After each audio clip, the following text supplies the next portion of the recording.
So, welcome to the podcast, Melo. Thank you. Thank you so much for having me, Michelle. I appreciate the invitation. So, can you share your story and how you got into helping so many other people going through the fertility journey and the pregnancy loss journey? My name is Melo Garcia. Most of you may or may not know me as After Chloe. After Chloe was named after my daughter, Chloe. She was born December 29th, 2010, and she passed away on February 22nd, 2011. She lived for Sorry. 57 days. And prior to that, my dad had passed away in July of 2010, and my mom passed away after Chloe, October 14th, 2012. So I was faced with a lot of grief. And prior to that, we had kind of been on our fertility journey. And we were actually starting IVF 2 weeks prior to my dad dying. And we were in the process, everything was set to go. And then I found out I was pregnant with Chloe 2 weeks after my dad passed away. And so it was a really exciting time, but it was also a challenging time because I was faced with so much grief. And prior to the IVF journey that I decided to embark on, I had really struggled with just miscarriage and ectopic pregnancy and all that loss. And so that it all accumulated. I went to probably 14 different therapists during that time from 2010 all the way up until 2014. And no one really gave me the comfort or the permission or the validation of all the feelings that I was having. And what I picked up on is that no one really spoke about grief, and nobody spoke about grief and loss and the trauma that's related to fertility.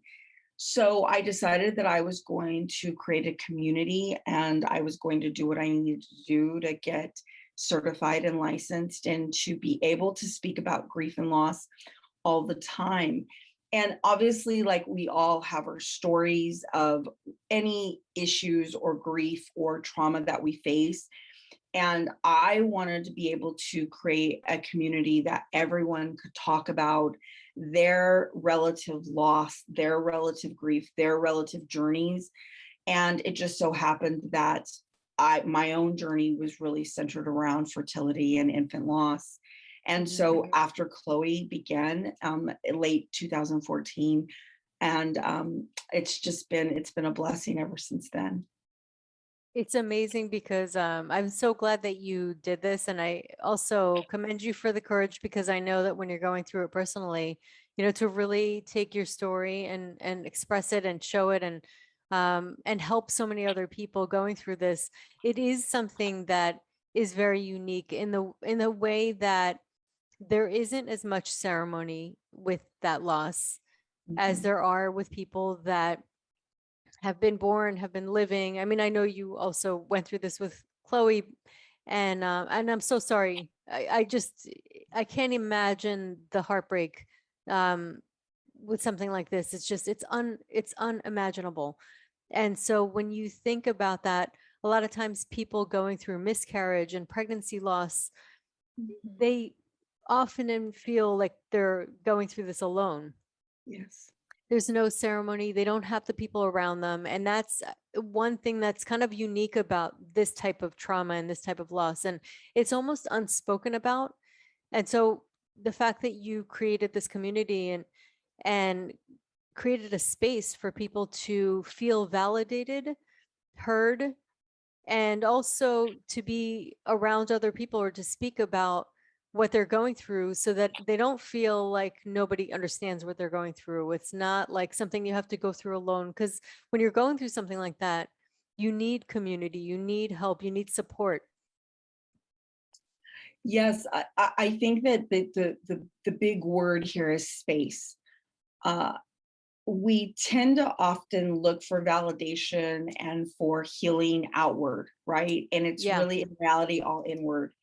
And I personally needed that validation to say, it's okay to feel what you feel. It's okay to be gentle with yourself. Like fertility, a fertility journey or infertility, dealing with infertility, if you choose not to do IVF, or if you choose that, you can't proceed because for whatever reason, I always talk about infertility and fertility. Like, it's harder than running marathons. It's Yeah. harder than any physical, uh, physical durability that you have. You think that, you think you can handle. It's harder than that. And so I think that we all have to validate any woman Yeah. facing fertility issues, or going through IVF, or choosing not to go through IVF, or having one miscarriage, multiple miscarriages, infant loss, child loss of any sort. It's a different process, and it's a different type of loss individually, but as a whole, I think that it's anyone's uncomfortable with it because of how much pain and suffering that it ignites, and the thought of it. I am so many women's biggest fear. I am so many women's biggest fear of the fact that I lost a child, the fact that I dealt with miscarriage, that I dealt with ectopic pregnancy loss, I dealt with, you know, infertility. And so that's a fear to many women. And so the people that I'm usually closest to, they don't want to hear it. They're going on, they're living their normal lives. They're drinking their Starbucks in the morning. They're living their lives, and God bless them. That more power to them. I don't think that someone that hasn't dealt with loss can relate to what I'm saying. I think what I'm saying, like, they're like, once someone just messaged me and said, I stopped following you because it's so depressing. And I thought, Wow. wow, like, are you okay? And then I stopped, and I was like, well, that's great content to be able to map out. That's a great reel on Instagram I can make. But more than that, what I recognized is that they're not in touch with the fact that, why is it triggering you? What's wrong? Because when someone talks to me about their losses and their grief and their pain, is it heavy? Yes, absolutely. But am I meant to be in this life to help people recognize that they get to grieve their losses the way that they want to? Absolutely. That's my Yeah. purpose. And so, as heavy as that is, I have to find ways to deal with that. I have to find ways to cope with that. Are they always the healthiest? Personally, no. Have I gained a lot of weight since the big C word has come into this? Yes. Have I stopped taking care of myself as well as I used to? Yes. Those are reasons that, I'm not processing my grief. I'm not dealing with what I need to deal with, but that in no way is anyone else's stuff. And Yeah. so I recognize today, I can recognize it. But when you're fresh in that loss, and we're always fresh in it to a degree, or when you're so submerged in needing validation, and for someone just to say, it's okay where you're at. It's okay for you to feel what you feel. It's okay to feel mad, bad, sad. It's okay to be happy. It's okay. No matter what you feel, it's okay. Yeah. And when you validate somebody and you give them permission to feel what they're feeling, that in itself is extremely, excruciatingly powerful. Oh, And big so, time. Yeah, mhm, big time. As soon as people feel validated, it's almost like their permission to just really let go. And they cry. I mean, they really let go, but it's important to let go. And it's okay that it's messy. It's like it has to come out, and it's never a linear process either. no. We're used And to I things being easy and linear, and then you can't. With grief, it's a completely different world. Absolutely. And I think that people that don't speak about grief, or they think that there's, coming on podcast interviews, it's always funny because I'm always like, what's the expectation? A lot of podcasts that don't focus on loss, or the journey of infertility or fertility, or grief and loss, or mental health altogether, they want like, what are 5 tips to get through pregnancy and infant loss awareness month? Or what are 5 tips when you're first dealing with somebody in loss? And I think that tips, I hate that word, but I think that word is a great indicator. But at the same time, there is no one set way. There Right. is no 5 tips. Like, this is, you've got to really individualize dealing with somebody else's loss. And so I hope, and I think it's done a good job, is after Chloe has evolved into being a safe space, holding Hmm. space for all grievers, holding Yeah, space for I all love that. grievers. Yeah, I think And that's beautiful. I've kind of gotten into the word resilience, and the word resilience is very triggering for a lot of people. I used to hate the word resilient. I am not resilient. My child died. I am not resilient. My parents are both dead. I am not resilient. I cannot have a baby. I am not resilient. And so I would hate to even see that word. I was triggered by that word. And about 3 years ago, I started having some serious health issues, and I had gained 80 pounds since the loss of Chloe and my parents. And I've always struggled with weight. Like, me and weight are not friends. Like, I love, all the things that you shouldn't love, and I love to overindulge in anything. If you give me something that I love, I'll binge watch a show. Like, if I love something, you'll know I love it. And obviously, like, I love food, I love to eat. And so with the coping mechanisms that I learned, they weren't necessarily healthy. So about 3 years ago, I recognized my own resilience. And I Mm, recognized that I was resilient to ebb and flow with whatever I was facing. Because here's the thing, either you're going to stay stunted mhm. in that mentality that this is happening to me and I can't move, or you're going to feel and you're going to move through all those emotions of grief and loss. And so to me, that is the defining moment of my life, to say, oh my gosh, I'm resilient. And anyone that knows me or that has worked with me or collaborated, they're like, you never wanted to use the word resilient. You named your podcast after it. It's in your tagline of what's going on. And I said, well, I recognize that resilience isn't this big finale. It's actually the beginning.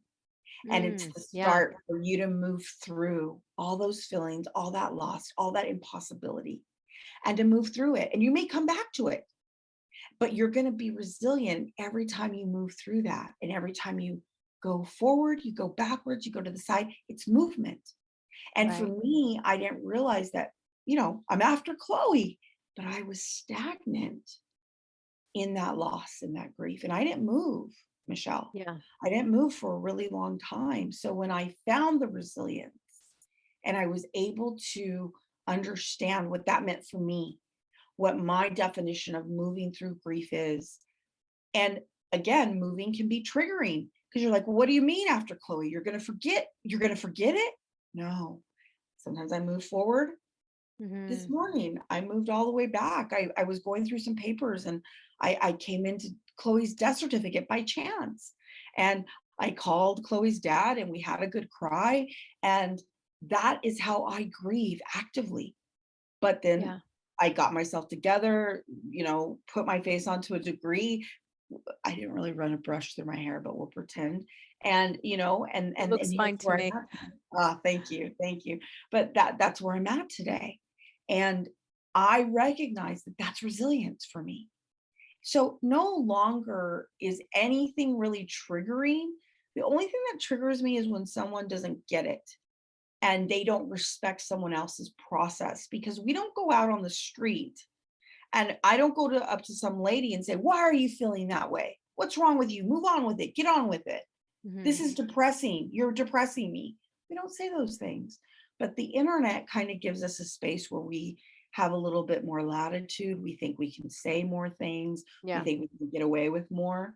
for sure. So for me, so in a nutshell, that's kind of where After Chloe has evolved and come.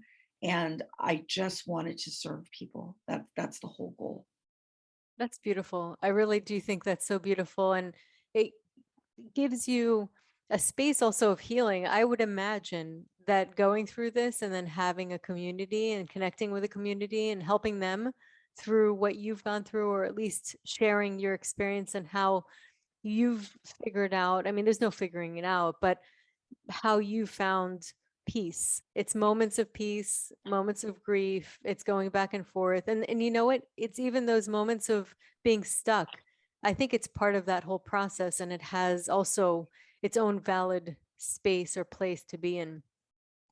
But I think it's really admirable that you're doing something like this. And I bet in some way, as difficult as it gives you peace knowing that you're connecting with so many other people. You know, I think at the first part of the journey of After Chloe, like in the beginning, yes, absolutely. And thank you so much. And you're serving so many women and men and that face fertility and the inability or the ability or the possibility, right? And so Yeah.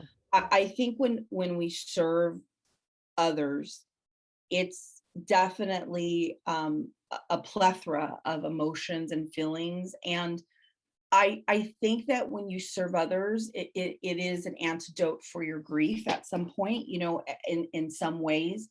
But then there's always a pressure of Hmm. really wanting to make sure that you're doing right for your community and that you're Yeah. really leading them and that you show up enough for them. And so it definitely has ebbed and flowed in terms of some days it's really rewarding, other days it can be heavy, and some Yeah. days have I done enough? And so I think when women stop needing permission to grieve their journeys and their processes, then I've done well.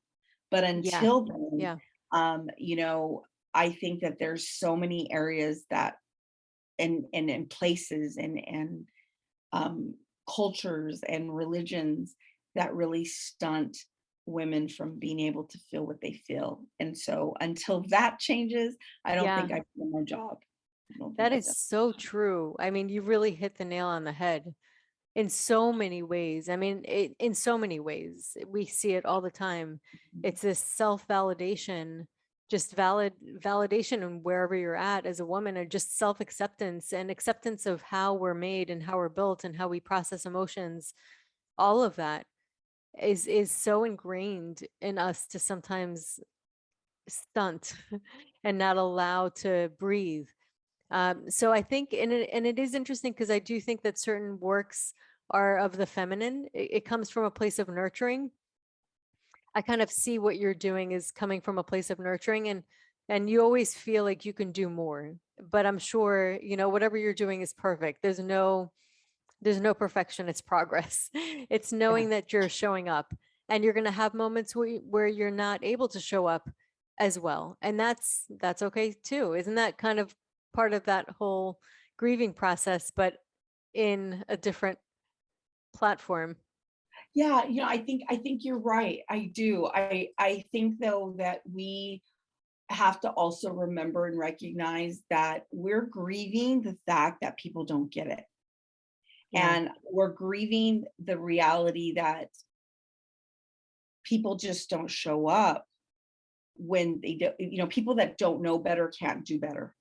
True. And so I think that it's a collective effort of Yeah. anyone in the grief and loss and fertility community, really, because fertility is something that's so slept on in terms of the pain and the suffering and the Hmm. hardness and the emotional, the financial, the spiritual Hmm. strain that it Yeah. creates in a family unit or in an individual.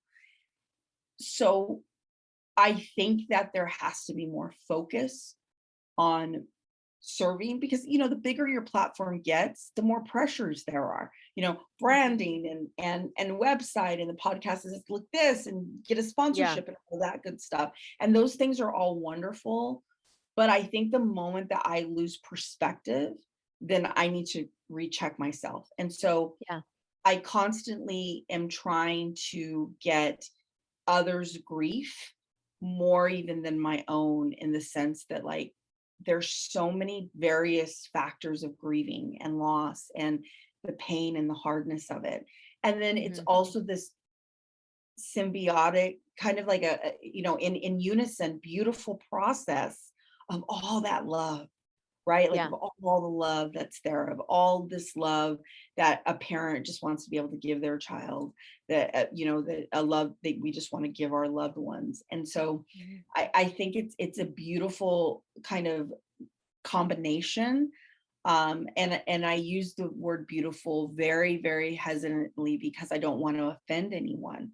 And Mhm. that's another thing. You have to be really careful that you're not offending anyone, because I know, like, even when that I got that message the other day about your page is really depressing. And I'm like, I called my what whoever handles my uh not whoever, she's a wonderful woman. In fact, she had a child loss also, so that's why it's so symbolic. But I called my branding person. I was like, Samia, somebody said my brand is depressing.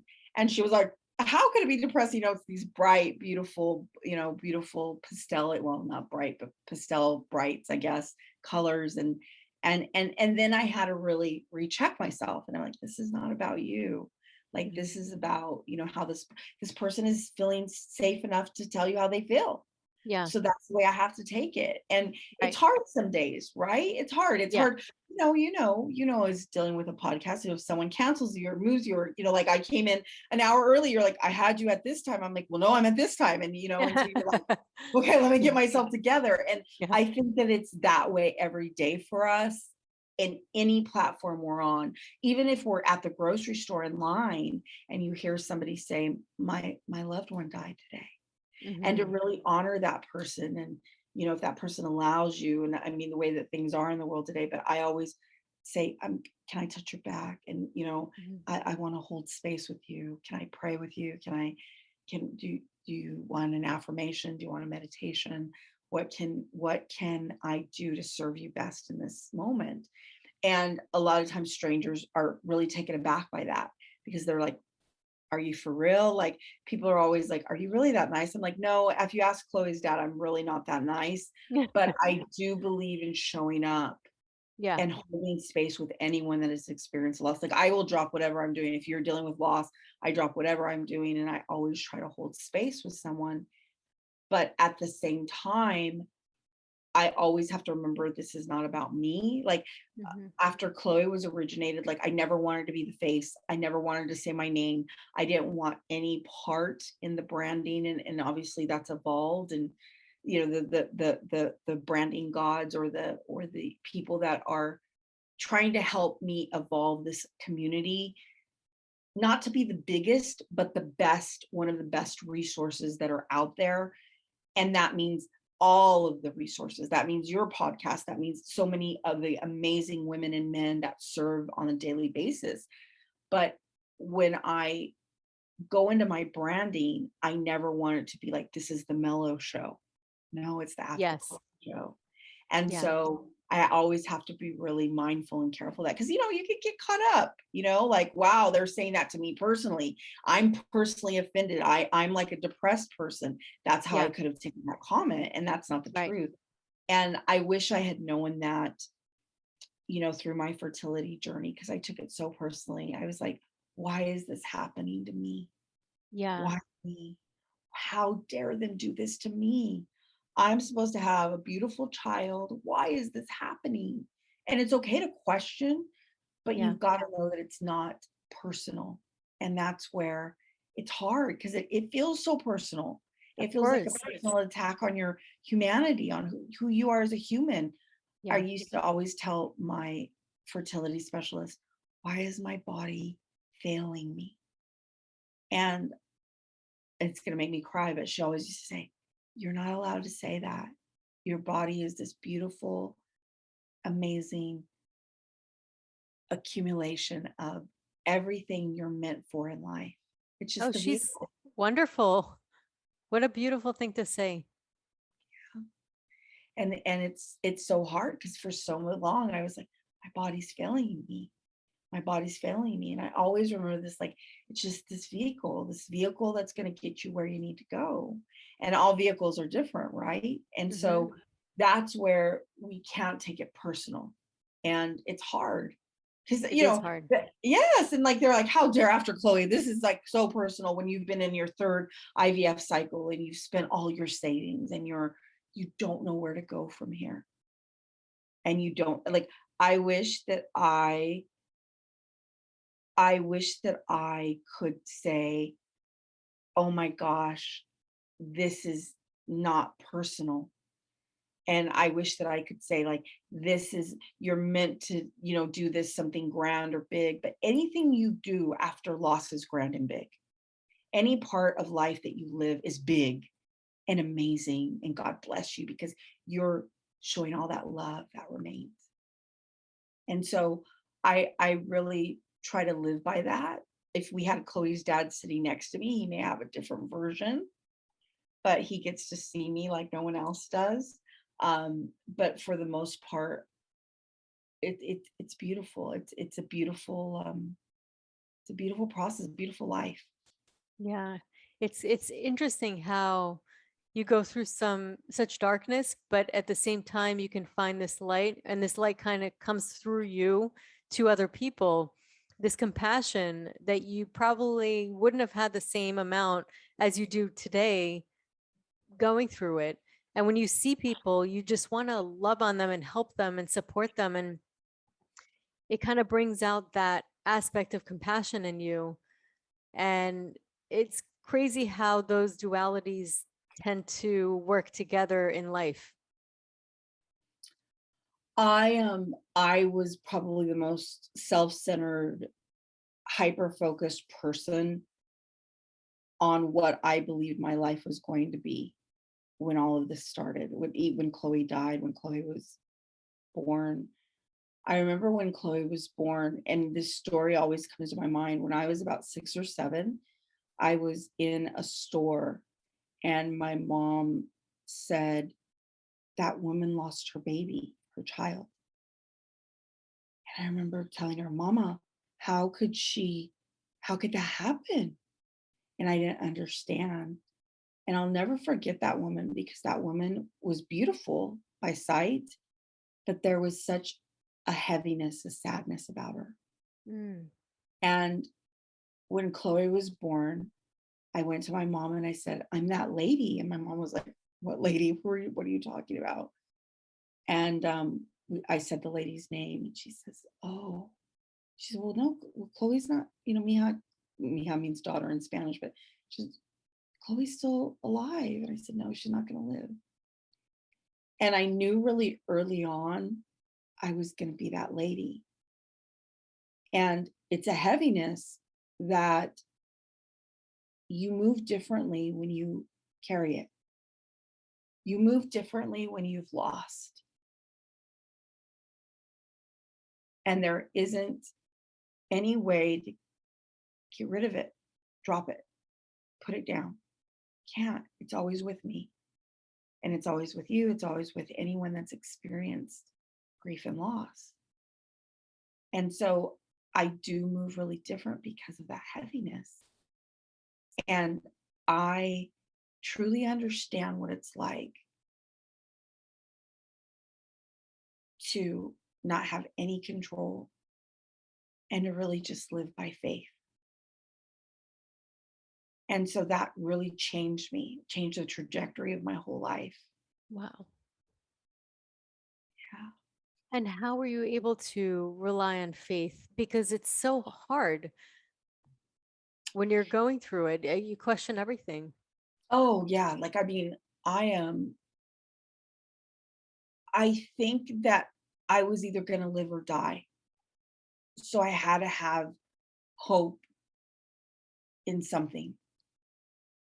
And I used to think that my life was over because I'm childless and because I lost Chloe and because I lost both of my parents. And I think that in the back of my mind, I knew that I needed to go forward and decide that I was going to either have faith or I was going to just sit there and wait to die. And so for me, faith is not feeling it. Faith is not continuing to feel what you're feeling, to struggle, to question, to say, why me? Why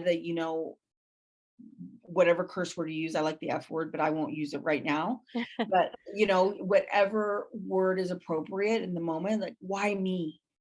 And it's okay for me to feel that. It's okay for me to state that. It's okay for me to sit in that, but I can't stay there.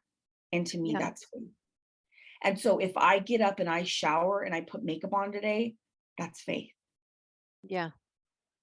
And it's not really about not feeling, it's about feeling and doing. Right. That's kind of where I'm at.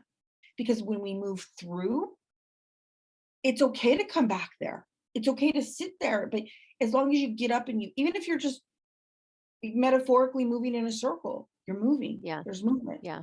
And to me, movement means keep going. And then there's a time to be still. I Yeah. used to set a timer, in the last 3 years because I grieve daily. Like to this morning, it was my time when I saw Chloe's birth certificate. It's been really hard, like with school restarting, and there's so many different emotions and feelings that you feel throughout your day. And with grief and loss, there's so many emotions that you go through in a short amount of time. And so you've got to allow all those feelings, but I don't act on those feelings, if that makes sense. Like I allow myself to feel it, but I'm like, oh my gosh, this is so heavy. I'm just going to go back to bed. I'm Yeah. able to cipher through all those feelings and emotions. And at least one of those is going to propel me to move through them. Yeah. And sometimes it's anger. Sometimes it's like, you're not taking anything else away from me. I'm going to keep going. Sometimes it's all that love Chloe would want me to be going forward. When I was going through fertility, my fertility journey, because my fertility journeys, I didn't go through cycles of IVF. So I'm definitely not a triathlete like all these other amazing humans, because that's what they are. They're triathletes. Like what Ironman, you're like, wait, like you're 10 iron, Mhm. going through 10 Ironman. But when I went through my own fertility journey, it was really me deciding to take it moment by moment. It was really me deciding, and I didn't know then what I know now, but I knew that that was the only course of action so I could get through it.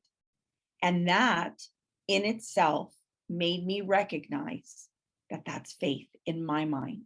And faith to you, we always think of faith as biblical or as, about, God, which I believe very much in God. But I believe that faith is within. It's the divinity within us. It's within Mhm. us. Everything you need is within you. And it's just really about being able to like poke that out, to get that out. Yeah. And sometimes I'm your cup of tea. Sometimes blank blank is your cup of tea. Sometimes you're their cup of tea. Whatever gets you to recognize the faith within you. And to me, that's really just how you deal with it. It's not feeling it. It's just you've got to move through it, because no feeling lasts forever. Yeah. It's interesting too, because these feelings, these really, really strong feelings come in waves. And I think to myself, how intelligent is the human mind and the human body that it gives us breaks. You almost have moments of numbness and then moments of intensity, but it doesn't stay forever. It just goes back and forth. And I think to myself, it's like that by design. Oh yeah, I was just talking to someone about Erica Ellison. I was just talking to her about the fatigue and the burnout that I'm feeling recently through, the whole pandemic, big C word.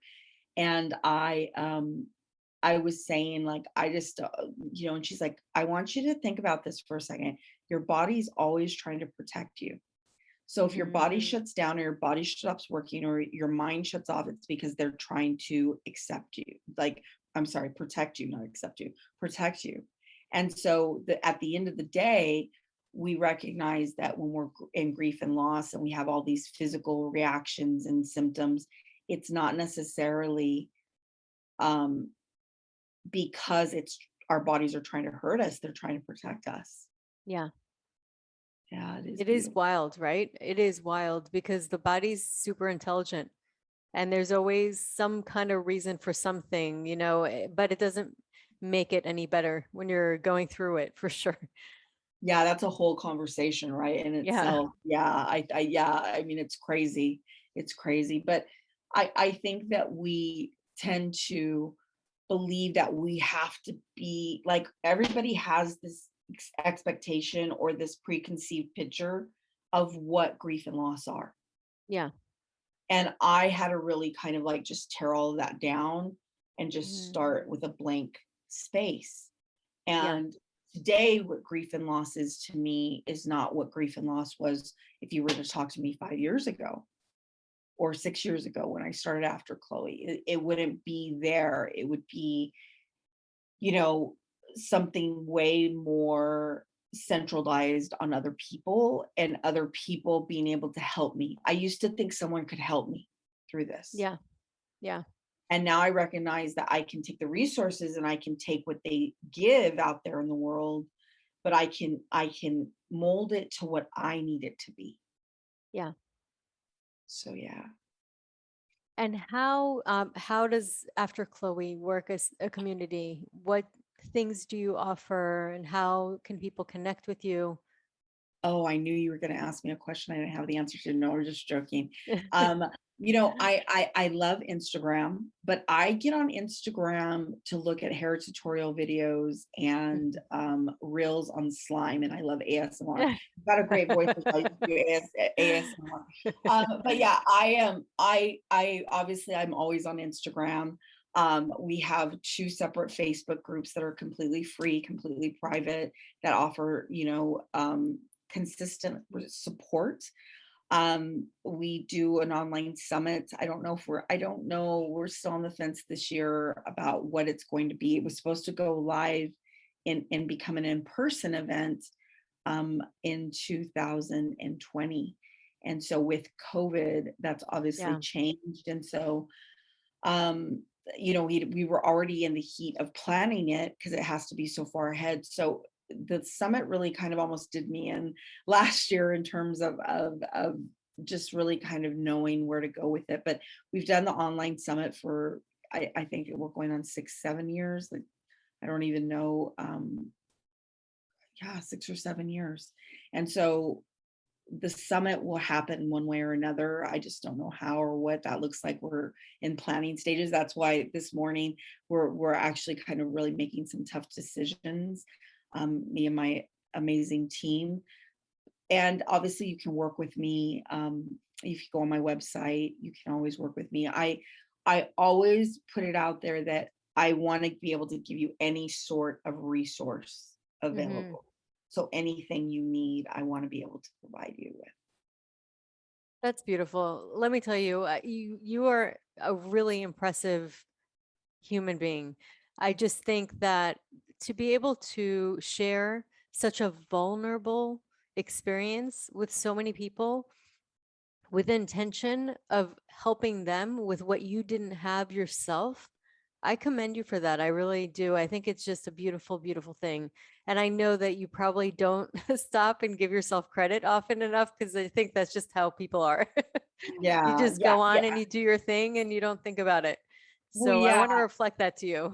Oh, thank you so much, Michelle. Yeah, I think I always think that there could be more, right? I think that when people when I hear about a suicide or when I hear about, uh women dying at birth or when I hear about all the struggles, because the pandemic really brought out that we grieve as a whole world, right? We're all grieving, Yes. everyone's grieving. Yeah. And that I would look at some of the I would look at the lack of, I should say, lack of resources. And I'm like, come on, Yeah. guys, like let's, I or know. when somebody famous has a miscarriage. And I'm like, do you know how many miscarriages happen today, folks? Yeah. And we're doing news story. And don't get me wrong, their loss is valid, Yeah. but women are facing this by the minute, Right. daily. Yeah. And so it's like, let's bring all the attention, Yes. all the attention to infant loss, miscarriage, stillbirth, all the plethora, unfortunate plethora of ways that a little baby passes away, or that women that are dealing with, the underlying loss of not being able to bear children, Yeah. have a child. Those are things that we need more focus on. So I always feel like, yeah, there's always so much more work to do. There's always so much more that I could be doing, and I could be saying, and I could be showing up Yeah. in. But thank you though. Which I think is natural. I think it's natural, especially when your intention is aligned. When your intention is right, you're always going to feel like you can do more. It's just kind of because you want so badly to have as much done as possible in a situation that is so in need. So I think it's a beautiful thing. I do think you need to give yourself credit. Stop for a second and thank yourself because you're utilizing such nurturing energy towards so many people. Yeah. Yeah, definitely. I think that all of us, as a whole, as a community, I think it's a powerful space. But again, the bigger your platform is, the more people you're able to reach. Like it's awesome that you have a podcast because this will live here forever. And so it's a resource, hopefully, somebody will get something Yeah, out of, absolutely. right? Absolutely. And that's one of the reasons I really wanted to have you on. I know people that I've worked with and people that have reached out to me have had pregnancy loss, infant loss. I mean, there's so much to this that people don't really know how to navigate.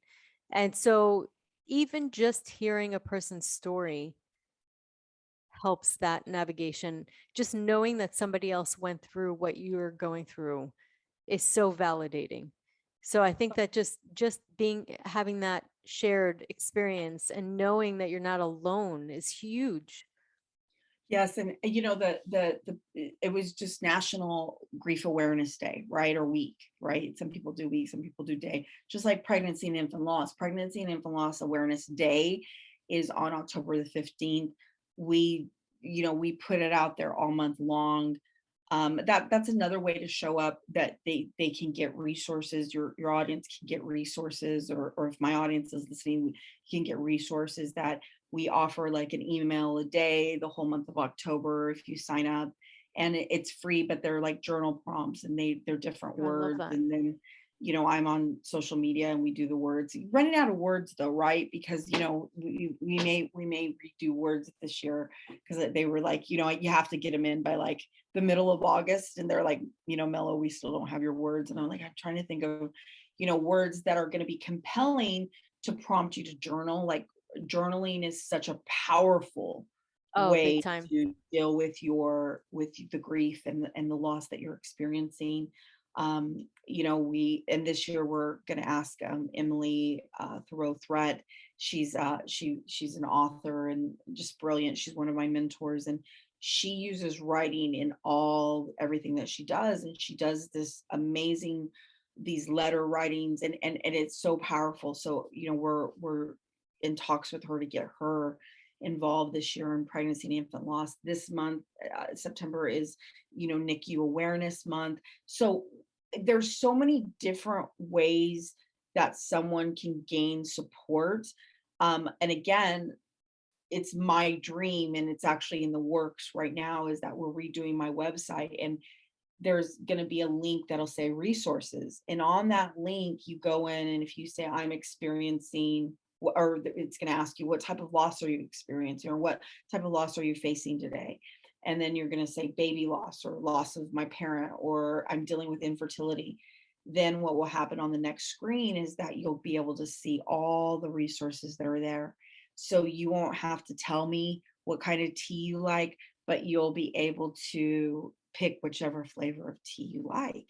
And so you could love all of them and like, oh my Yeah. gosh, Michelle's passion fruit, she's my favorite, or I love Earl Grey, or whatever that is, but it's all going to be in the way of just resources. And Yeah. I think that people don't realize, like, they think it's so expensive that they're, to get grief support.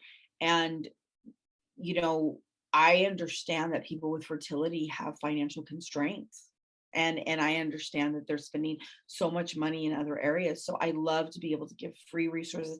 Your podcast, it's free to listen to your podcast. Hmm. You're an amazing resource.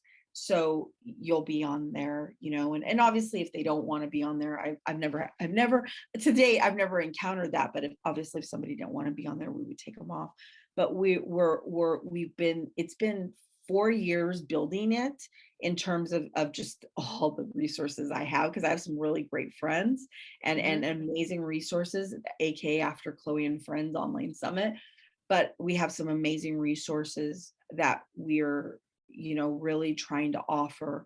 So any day, awareness day, because to me, I'm like, listen, I deal with pregnancy and the loss 365 days out of the year. I deal with Yeah. loss of my loved ones 365 days out of the year, but most people don't. Most people are not, that's not their focal point. That's not what they're talking about, and when you leave me, I'm still talking about the same thing. And when you come back, I'm still talking about the same thing. So it is what it is. But there's so many other various amazing, phenomenal resources out there. So That's amazing. So I'm going to have all the links, everything that you had mentioned, your website, the Instagram, everything's going to be found on the episode notes. So if anybody wants to find them, that's where you can find them. This was such a pleasure. I really was excited to have you on because I think it's such an important topic, and I think it's going to touch so many different people. And it's definitely something that people need to hear and know is out there. And again, thank you so much for serving the community the way you do. thank you. And thank you for coming on the podcast today. Oh, I so appreciate you. Before we get off, we'll take a picture and so I can put it on my story. But yes, Okay. thank you. Thank you so much. Thank you so much for having me and holding space and spending time with me. And thank you for serving the grief and loss community and fertility community. And I wish you the best of success with your podcast. Keep podcasting.